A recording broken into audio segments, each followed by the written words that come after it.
Hello friends, कैसे हैं आप सब।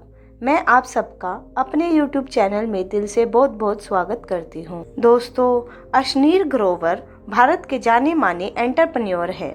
सबसे पहले उन्होंने अलबिंदर ढिंडीसा के साथ ग्रोवर नाम की स्टार्टअप शुरू की थी।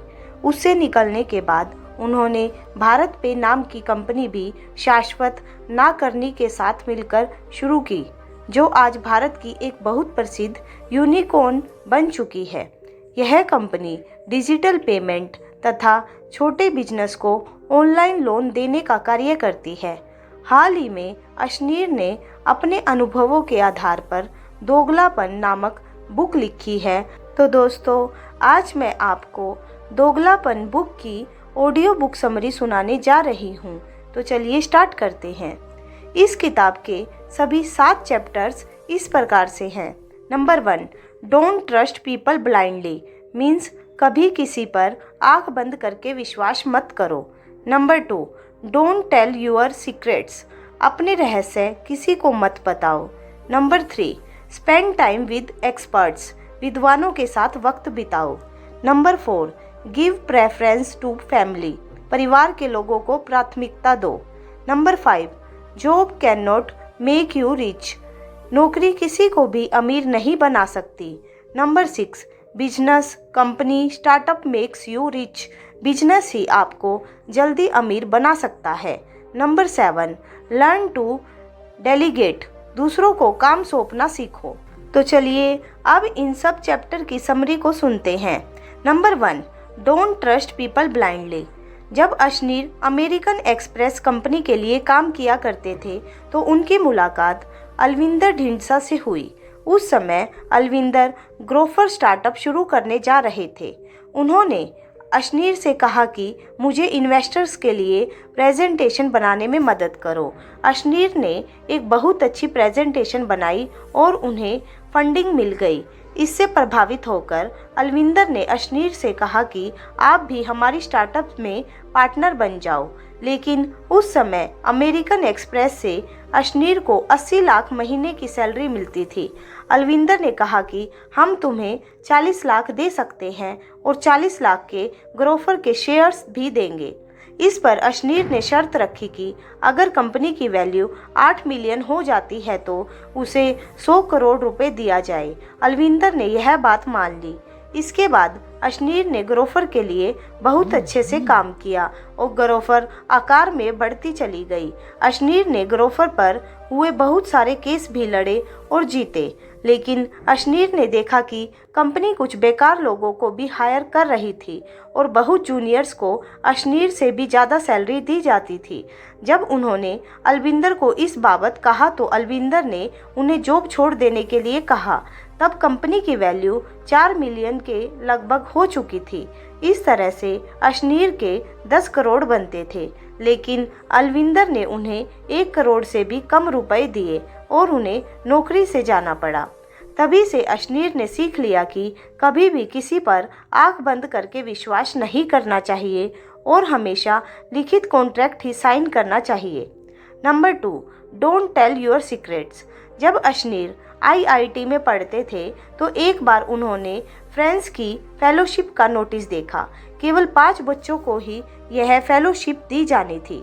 यह बात अशनीर ने बाकी बच्चों को नहीं बताई, क्योंकि अगर सभी बच्चे अप्लाई कर देते तो शायद उन्हें वह फेलोशिप नहीं मिल पाती। इसलिए जिन बच्चों ने उस नोटिस को पढ़ा केवल उन्होंने अप्लाई किया, उनकी संख्या बहुत कम थी। इसलिए अशनीर को आराम से फ्रांस की स्कॉलरशिप मिल गई। स्कॉलरशिप में उन्हें बहुत ज़्यादा पैसा भी मिला और उनकी फ़ीस भारत की फ़ीस के बराबर ही लग रही थी। इससे उन्होंने सारा यूरोप घूम डाला और वहाँ से काफ़ी इन्फॉर्मेशन और ज्ञान भी अर्जित किया, जिससे उन्हें आगे चलकर अपनी कंपनी बनाने में बहुत ही सहायता मिली। इसलिए अशनीर के मुताबिक हमें किसी को भी अपने सीक्रेट नहीं बताने चाहिए। Number 3, spend time with experts. इस चैप्टर में अशनीर बताते हैं कि हमें कभी भी अपने आप को परफेक्ट और महान नहीं समझना चाहिए। हमें यह बात अच्छे से जान लेनी चाहिए कि हमसे ऊपर भी बहुत से लोग हो सकते हैं और हम दूसरों से भी बहुत कुछ सीख सकते हैं। जब आप इस माइंडसेट के साथ किसी कंपनी को शुरू करेंगे तो आपको बहुत ज़्यादा सफलता मिलेगी, क्योंकि आपका माइंडसेट एक ग्रोथ माइंडसेट बना रहेगा और आप हमेशा दूसरे लोगों से सीखते रहेंगे। अशनीर जब फ्रांस गए थे तो उन्होंने वहाँ के लोगों को नज़दीक से देखा। उन्होंने देखा कि वहाँ के स्टूडेंट्स बहुत ही डिसिप्लिन में रहते हैं। वे टीचर के लेक्चर्स को नोट करने के लिए अलग अलग तरह के पेन का इस्तेमाल करते थे। इससे उनके नोट्स बहुत ही प्रभावी बनते थे। अशनीर ने यह भी टेक्निक सीखी और बाद में वे भी कलर पेन से अपने नोट्स बनाने लगे। इससे उनकी ग्रेड्स में बहुत ज़्यादा इजाफा हुआ। उन्होंने फ्रांस के लोगों से अनुशासन में रहना भी सीखा। इससे भी उनकी सारी कंपनियां आगे चलकर बहुत ज़्यादा सक्सेसफुल हुई, क्योंकि वे माहिर लोगों से हमेशा कुछ नया सीखते रहते थे। Number 4, give preference to family. कुछ लोग अपने काम धंधे में इतने मशगूल होते हैं कि वे अपनी फैमिली को ही भूल जाते हैं, लेकिन अशनीर के मुताबिक ऐसा करना गलत है। जब आप कोई मुसीबत आएगी तो आपका काम नहीं पूछेगा कि आप कैसे हैं, बल्कि आपका कोई फैमिली मेंबर या रिश्तेदार ही आपका हाल चाल पूछेगा। बुरे वक्त में भी ये लोग ही आपके काम आएंगे। 20 साल पुराना दोस्त आपको धोखा दे सकता है, लेकिन आपके फैमिली मेंबर कभी भी आपको धोखा नहीं देंगे। इसलिए अशनीर कहते हैं कि जब आप कोई कंपनी शुरू करें तो उसमें अपने रिश्तेदारों या फैमिली मेंबर्स को भी उचित पोजीशन दे। इससे आपकी कंपनी कभी भी डूब नहीं सकती, क्योंकि आपकी फैमिली मेंबर्स जी जान से आपकी भलाई के लिए काम करेंगे।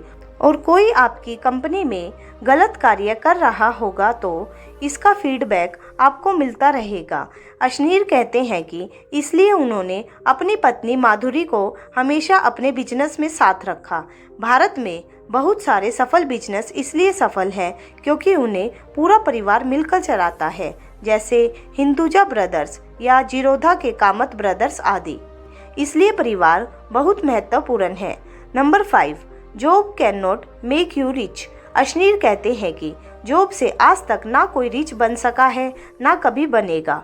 भारत की मिडिल क्लास फैमिली की यही मानसिकता होती है कि उन्हें कोई सरकारी जॉब मिल जाए, इसके बाद वे सारी जिंदगी बंदी बंधाई तनख्वाह पर काम करते हैं। कुछ सालों में थोड़ी बहुत इंक्रीमेंट होती भी है, लेकिन फिर भी वह आमदनी किसी आदमी को करोड़पति या अरबपति कभी नहीं बना सकती।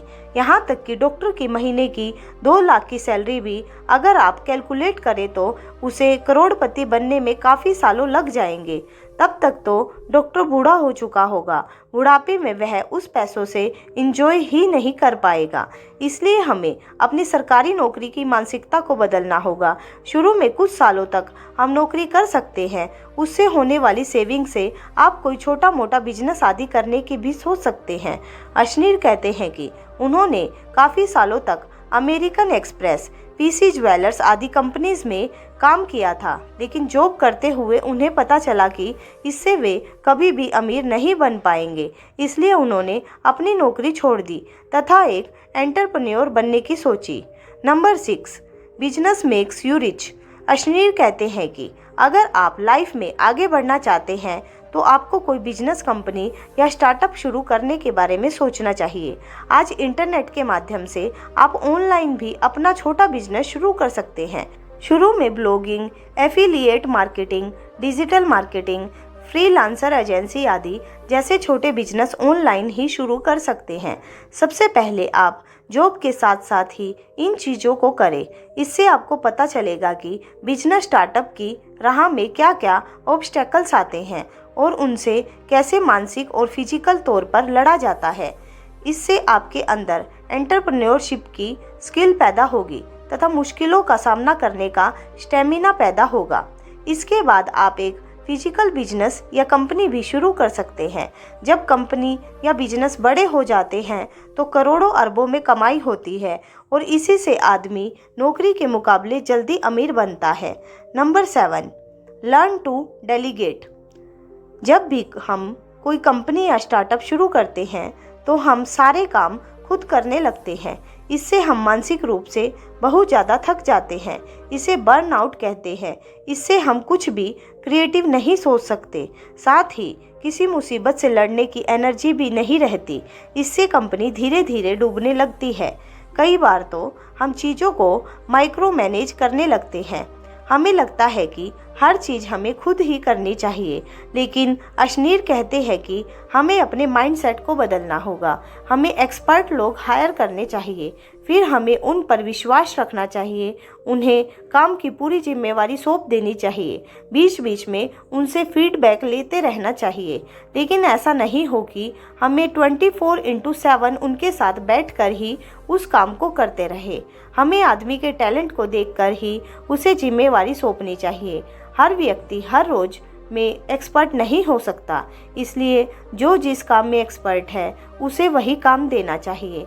उदाहरण के लिए ब्लॉगिंग में आप चीज़ों को डेलीगेट कर सकते हो। जैसे अगर आप कंटेंट नहीं लिख सकते तो आप फेसबुक या फीवर आदि से कंटेंट राइटर ले सकते हो।